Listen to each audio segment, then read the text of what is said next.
Welcome to new TV Telugu. ఇప్పుడు Telangana top 10 చూద్దాం. కామారెడ్డి జిల్లా కామారెడ్డి పట్టణంలోని లింగాపూర్లో ఇందిరాగాంధీ జయంతి వేడుకలు ఘనంగా జరిగాయి. కాంగ్రెస్ నాయకులు కార్యకర్తలు ఇందిరాగాంధీ చిత్రపటానికి పూలమాలలు వేసి నివాళులర్పించారు. గరీబీ హఠావో నినాదంతో పేదలకు ఎన్నో అభివృద్ధి కార్యక్రమాలు చేపట్టారని వారు కొనియాడారు. మాజీ కౌన్సిలర్ సుగుణ, బాల్ రెడ్డి, బ్రహ్మం, చిట్టబోయిన ప్రభాకర్, స్వామి, బండారు రాజిరెడ్డి తదితరులు ఈ కార్యక్రమంలో పాల్గొన్నారు. ములుగు జిల్లా వెంకటాపురం మండలం ఆలుబాక గ్రామం వద్ద గ్రామస్తులు ఇసుక లారీలను అడ్డుకున్నారు. భద్రాద్రి కొత్తగూడెం జిల్లా చెర్ల మండలం నుంచి వందల సంఖ్యలో వస్తున్న లారీలతో దుమ్ము ధూళి ఇళ్లలోకి చేరుతుందని, దీనివల్ల అనారోగ్య సమస్యలు వస్తున్నాయని వారు ఆందోళన వ్యక్తం చేశారు. అధిక లోడ్లతో వస్తున్న లారీలు రహదారులు, బ్రిడ్జిలను ధ్వంసం చేస్తున్నాయని, రోడ్లపై గుంతలు ఏర్పడటంతో అత్యవసర సేవలకు ఆటంకం కలుగుతుందని గ్రామస్తులు తెలిపారు. తుర్కపల్లి మండల కేంద్రంలో కోతుల బెడదతో ప్రజలు తీవ్ర ఇబ్బందులు పడుతున్నారు. 8-9 వార్డులలో అధిక సంఖ్యలో సంచరిస్తున్న కోతులు ఇంట్లోకి చొరబడి నిత్యావసర సరుకులు, కూరగాయలు దొంగలిస్తూ పిల్లలు, వృద్ధులపై దాడులకు పాల్పడుతున్నాయి. దీంతో ప్రజలు ఇళ్లకే పరిమితం కావాల్సిన పరిస్థితి నెలకొంది. అధికారులకు వినతి పత్రాలు అందించినా స్పందన లేదని కాలనీ వాసులు ఆవేదన వ్యక్తం చేస్తున్నారు. కోతుల బెడద నుంచి విముక్తి కల్పించాలని ప్రజలు కోరుతున్నారు. భద్రాచలం శ్రీ రామయ్య దేవస్థానంలో హుండీ లెక్కింపు జరిగింది.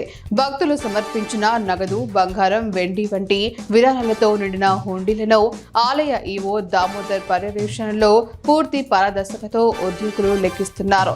లెక్కింపు పనులు సజావుగా కొనసాగుతున్నాయని అధికారులు తెలిపారు. ఈ ప్రక్రియలో భక్తుల కానుకలను సురక్షితంగా నమోదు చేస్తున్నారు. సింగరేణి సంస్థ పరిరక్షణ, కార్మిక హక్కులు, సంక్షేమం, అపరిష్కృత సమస్యలు, కొత్త భావన కల్పన వంటి అంశాలపై తెలంగాణ బొగ్గు గని కార్మిక సంఘం కేంద్ర కార్యవర్గ సమావేశం జరిగింది. సంస్థ ప్రగతి, కార్మిక సంక్షేమ పరిరక్షణ కోసం TGBKS కార్మికుల హక్కుల పోరాటంలో ఎల్లప్పుడూ ముందుంటుందని సంఘం తెలిపింది. పెద్దకొత్తపల్లి మండల కేంద్రంలో హైదరాబాద్ నుంచి కొల్లాపూర్ వెళ్తున్న ఆర్టీసీ బస్సు ఇంజన్లో లోపం తలెత్తడంతో ప్రయాణికులు తీవ్ర ఇబ్బందులు ఎదుర్కొంటున్నారు. డ్రైవర్ స్వామి తెలిపిన వివరాల ప్రకారం ఇంజన్లో సాంకేతిక సమస్య కారణంగా బస్సు ఆగిపోయింది. ఈ సంఘటనపై బస్సు యజమానులు స్పందించి ప్రజా రవాణాలో ఇలాంటివి పునరావృతం కాకుండా జాగ్రత్తలు తీసుకోవాలని ప్రయాణికులు కోరుతున్నారు. ఆర్టీసీ అధికారులు యజమానులను కౌన్సిలింగ్ ఇవ్వాలని, తక్షణమే స్పందించాలని వారు విజ్ఞప్తి చేశారు. యాదాద్రి భువనగిరి జిల్లా చౌటుప్పల్ మండల బీఆర్ఎస్ అధ్యక్షుడు గిర్కాటి నిరంజన్ గౌడ్ ను పోలీసులు అదుపులోకి తీసుకున్నారు. బీఆర్ఎస్ ప్రభుత్వ హయాంలో దండు మల్కాపురం భూమికి సంబంధించిన ఫోర్జరీ కేసులో ఈ అరెస్టు జరిగినట్లు సమాచారం. పూర్తి వివరాలు సాయంత్రం వెల్లడిస్తామని పోలీసులు తెలిపారు.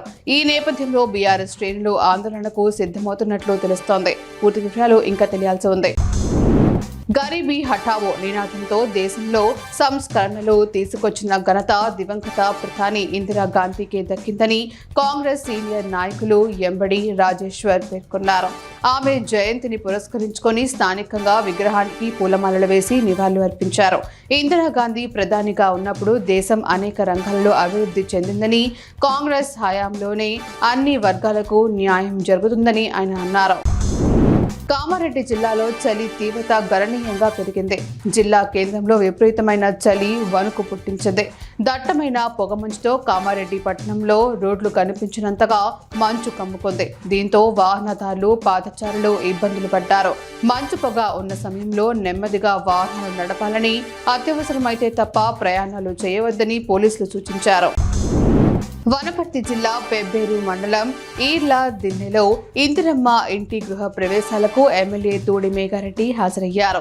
లబ్ధిదారులకు నూతన వస్త్రాలను అందజేసి శుభాకాంక్షలు తెలియజేశారు. కాంగ్రెస్ ప్రజాపాలనలో నిరుపేదల ఇంటి కల నెరవేరిందని, ప్రతి గ్రామంలో ఇల్లు లేని నిరుపేదలందరికీ ఇందిరమ్మ ఇల్లు మంజూరు చేయిస్తానని ఎమ్మెల్యే పేర్కొన్నారు. ఈ కార్యక్రమంలో పెబ్బేరు మండల కాంగ్రెస్ పార్టీ నాయకులు, కార్యకర్తలు పాల్గొన్నారు.